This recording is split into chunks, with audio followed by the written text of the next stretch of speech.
যে মানে তুমি যে মানে খাও তোমার স্ত্রীকে সেই মানে খাওয়াবে, তুমি যে মানে পোশাক তুমি পরবে সেই মানে পোশাক তোমার স্ত্রীকে তুমি দিবে। কারণ একটা মেয়ে জন্ম নেয় তার পিতার বাড়ি থেকে, আর মৃত্যু হয় তার স্বামীর বাড়ি থেকে।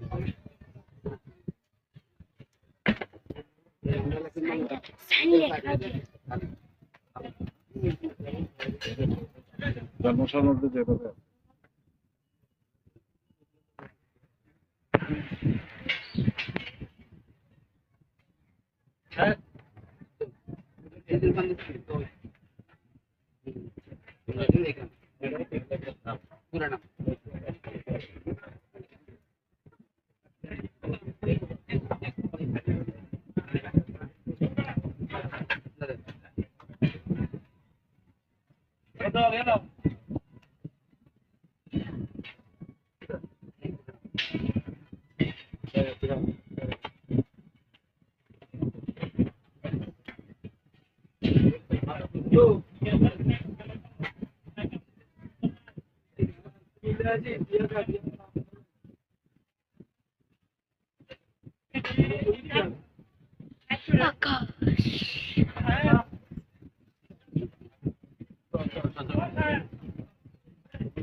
প্রমাণ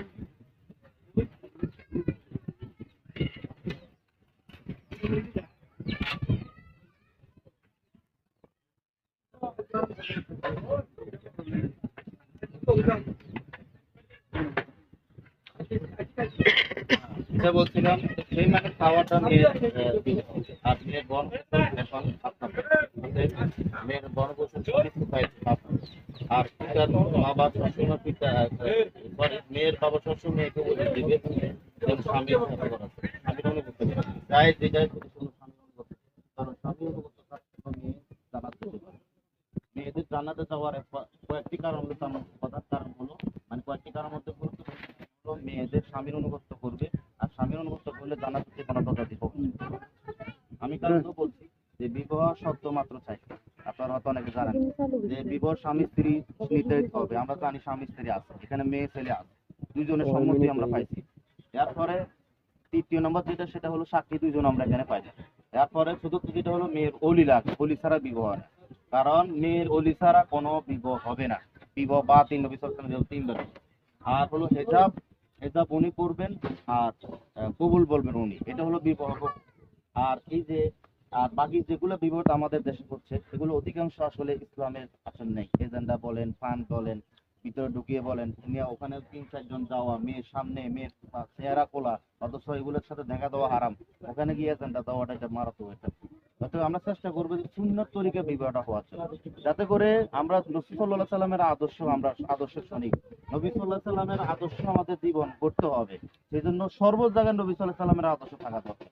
শুধু আমাদের ইসলাম শুধু মসজিদ মাত্র থাকতে হবে, সর্ব জায়গায় ইসলাম থাকতে হবে, তাহলে আমাদের ইসলাম একটি পূর্ণাঙ্গ প্রকাশ পাবে।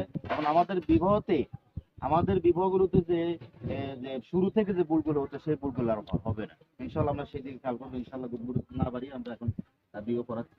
আপনি বলেন আপনার নাম, আপনার মেয়ে কয় নম্বর মেয়ে? 2 নম্বর মেয়ে। আমার 2 নম্বর মেয়ে বলেন।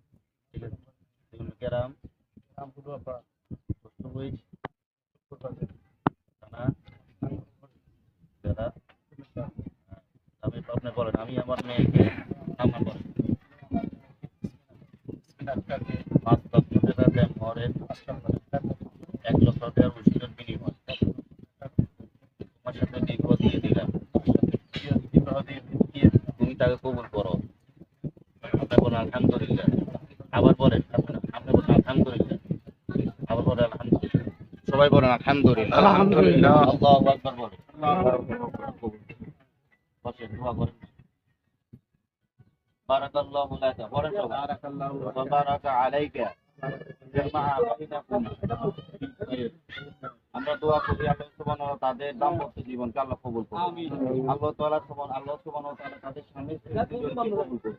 তাদের মধ্যে যত রকমের বিপদ আপদ আছে আল্লাহ সুবহানাহু ওয়া তাআলা তাদেরকে এই বিপদ আপদ দূর করে দেয়। যতদিন তারা এই দুনিয়াতে আল্লাহ সুবহানাহু ওয়া তাআলা তাদেরকে বাঁচিয়ে রাখে, তাদেরকে একসাথে বাঁচিয়ে রাখে। তাদের মধ্যে কোনো রকম যেন আপনার ফিতনা ফাসাদ যেন না ঘটে। আল্লাহ সুবহানাহু ওয়া তাআলা তাদের মধ্য থেকে এমন সন্তান বের করে আনুক যারা ইসলামের খেদমত করবে। আল্লাহ সুবহানাহু ওয়া তাআলা তাদেরকে কবুল করুক। খাস করে এই পরিবারে ধনী পরিবারে যারা আত্মীয়-স্বজন অন্ধকার কবরে চলে গেছে, আল্লাহ সুবহানাহু ওয়া তাআলা তাদেরকে ক্ষমা করুক। তারা এখানে আমরা আছি, আমরা জানি না আমরা কত গুনাহ করেছি। আমাদের গুনাহ